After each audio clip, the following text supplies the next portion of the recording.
वाहेगुरु जी का खालसा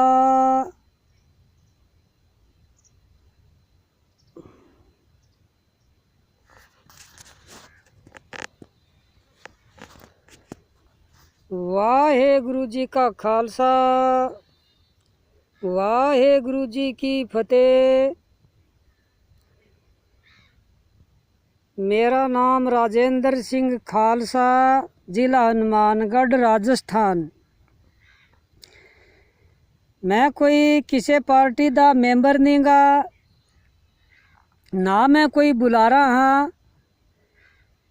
मैं भी एक किसान दा बेटा, किसानी करदा। इस वास्ते एक किसान अंदोलन में वेख रहा सी, यूट्यूब ते वेखदे एक वीडियो मेरे अगे आई खालिस्तानियां दी, जिदे विच वो गीत गा रहे है कि भारत साडा देश नहीं, असी खालिस्तानियां। मैनू सुन के इस चीज़ का बड़ा दुख लग्या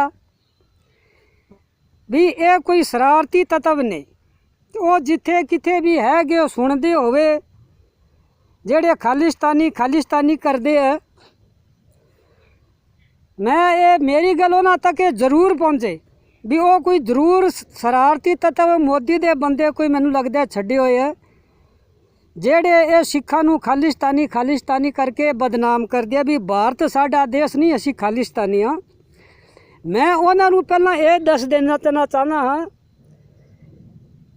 भी सारिया तो पहला सब तो पहला असी भारत दे लोग हाँ, ते भारतवासी हाँ, ते सबसे पहले हम भारतीय हैं।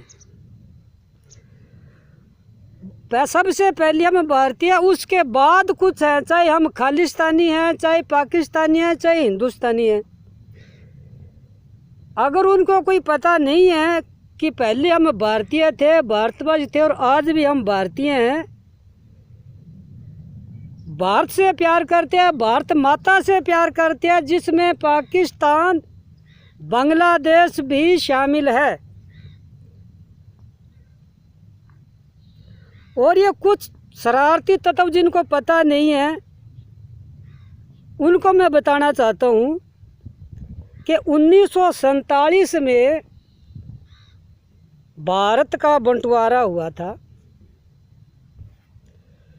उस बंटवारे में एक हिंदुस्तान और एक पाकिस्तान, दो राज्य बनाए गए थे।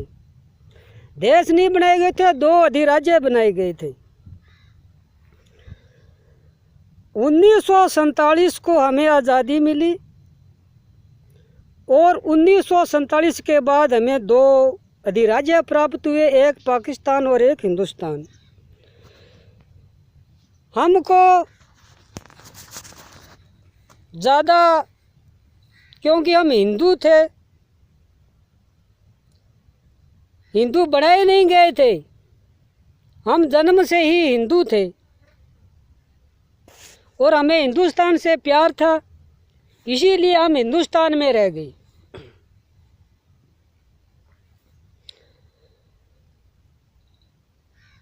हिंदुस्तान का संविधान लिखा जाना था।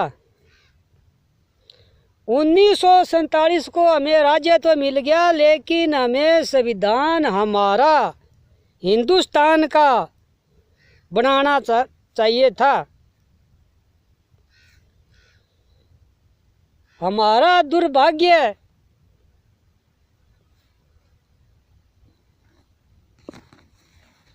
ये भारत का संविधान है, ये भारत का संविधान है, ये अंग्रेज़ों का संविधान है। ये कुछ लोग झूठ बोल रहे हैं कि ये भारत का संविधान बाबा साहब भीमराव अम्बेडकर ने लिखा। मैं उनसे पूछना चाहता हूँ कौन सी लाइन है इस संविधान के अंदर?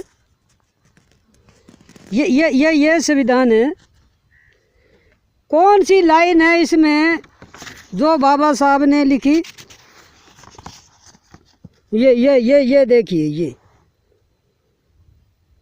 भारत को स्वतंत्रता देने से पूर्व कैबिनेट मिशन 1946 की स्थापना हुई थी। कैबिनेट मिशन ने भारत के लिए निम्न योजना प्रस्तुत की थी, जो ये देख लो क्या क्या की थी। और ये संविधान बनाया किसने, ये भी संविधान में लिखा है। ये संविधान किसका है और किसने बनाया इसको, और कौन कौन इसके सदस्य थे। कैबिनेट मिशन योजना के अनुसार नवंबर 1946 को संविधान सभा के सदस्यों का चुनाव किया गया। कुल 296 सदस्यों में से 211 सदस्य कांग्रेस के चुने गए। 73 स्थान मुस्लिम लीग को मिले, 6 स्थान रिक्त रहे। और जिसमें ये डॉक्टर भीमराव अम्बेडकर का नाम भी इन सदस्यों में शामिल है। तो ये इस तरह से देखा जाए तो पूरा का पूरा ये संविधान कांग्रेसियों ने बनाया गया, लिखाया गया है।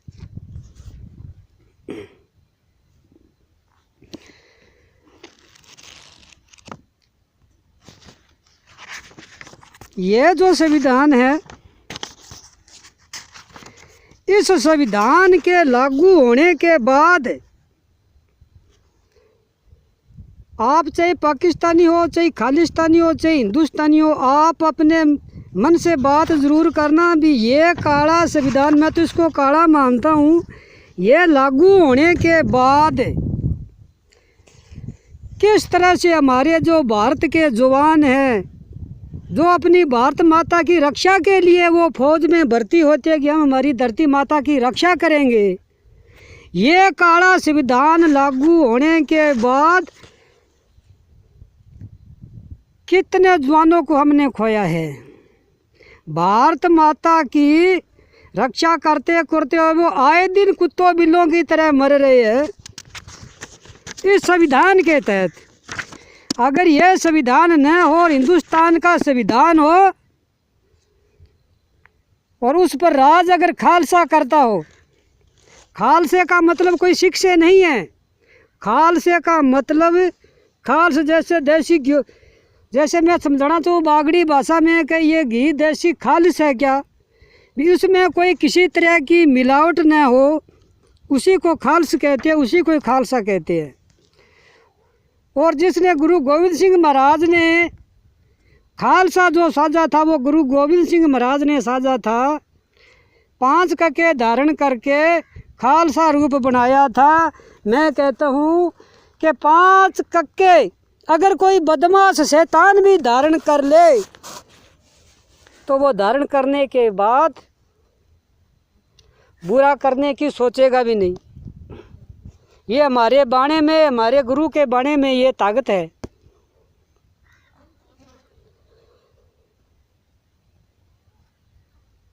इसलिए मैं उनको जो खालिस्तान कहते हैं उनको मैं कहना चाहता हूँ कि यह खालसा को बदनाम न करे। खालिस्तान बनने जा रहा है, बनाने की ज़रूरत नहीं है, बना हुआ है वो। हमें खालिस्तान बनाने की ज़रूरत नहीं है, खालिस्तान तो बना हुआ है। लेकिन खालिस्तान के सपूत, खालिस्तान की धरती है, भारत में है, कोई बाहर से नहीं है खालिस्तान। यही खालिस्तान है, जो हमारा भारत है यही खालिस्तान है, भारतीय खालिस्तान है। इसको बनाने की ज़रूरत नहीं है। आप हिंदुस्तान कह रहे हो, कोई पाकिस्तान कह रहे हैं, हम इसको खालिस्तान कह रहे हैं।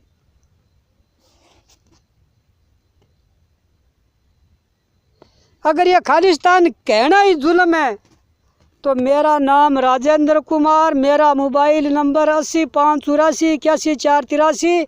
मेरे पर जिस धारा से मुकदमा होता है आगे मेरे को गिरफ्तार कर लेवे।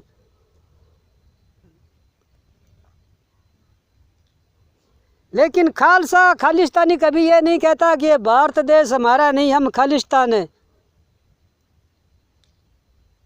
उनसे मेरा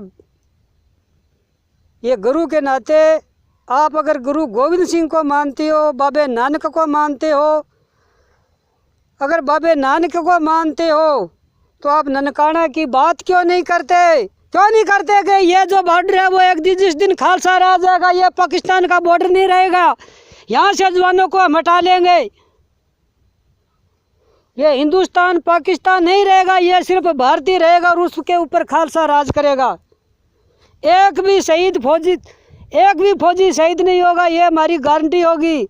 और इनकी कोई गारंटी नहीं, आज भी शहीद होगा, कल पता नहीं कितने शहीद होंगे, इस बात की गारंटी नहीं दे सकते। लेकिन खालसा राज होगा उस दिन गारंटी होगी।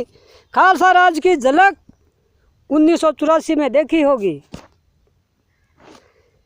खालसा राज की झलक कुछ हिंदू लोगों ने देखी थी। एक हिंदू ने संत बाबा जरनैल सिंह खालसा भिंडरावाले से आगे रोई थी कि बाबा जी मेरी लड़की को बदमाश उठा कर ले गई। बाबा जी ने कहा अगर बात सच्ची हुई तो 5 बजे आपकी लड़की आपके घर पहुंच जाएगी। और मैं उन खालिस्तानियों को बता देना चाहता हूं जो खालिस्तानी करते हैं, 4:45 बजे ही सूंदी लड़की की बेटी उनके घरे पहुंचा दी गई थी। ये खालसा राज की झलक थी। खालसा ना किसी को हिंदू को मानता, ना वो सिर्फ एक मानवता को मानता है, हिंदू को अपना भाई मानता है। मेरा भी जन्म हिंदू से हुआ है, मैं भी हिंदू, लेकिन मैंने गुरु गोविंद सिंह महाराज से 10 मेष पिता गुरु गोविंद सिंह के जिन्होंने 4 पुत्र शहीद कर दिए, तो मैंने सोचा मैं भी उनका पुत्र बनूं, मैं भी उनका पुत्र बनूंगा, मैं भी अमृत छकिया है। और जो गुरु गोविंद सिंह को 10 मेष पिता मानते हैं वो हर एक प्राणी अमृत छके। संत स्वामी जरनैल सिंह खालसा भिंडरावाले ਨੂੰ ਕਿਸੇ ਨੇ ਪੁੱਛਿਆ ਸੀ कि संत जी खालसा राज कदों आवेगा, तो बाबा जी ने उत्तर दिता सी कि जदों तुसी सारे खालसा सज जाओगे। वाहे गुरु जी का खालसा, वाहे गुरु जी की फतेह।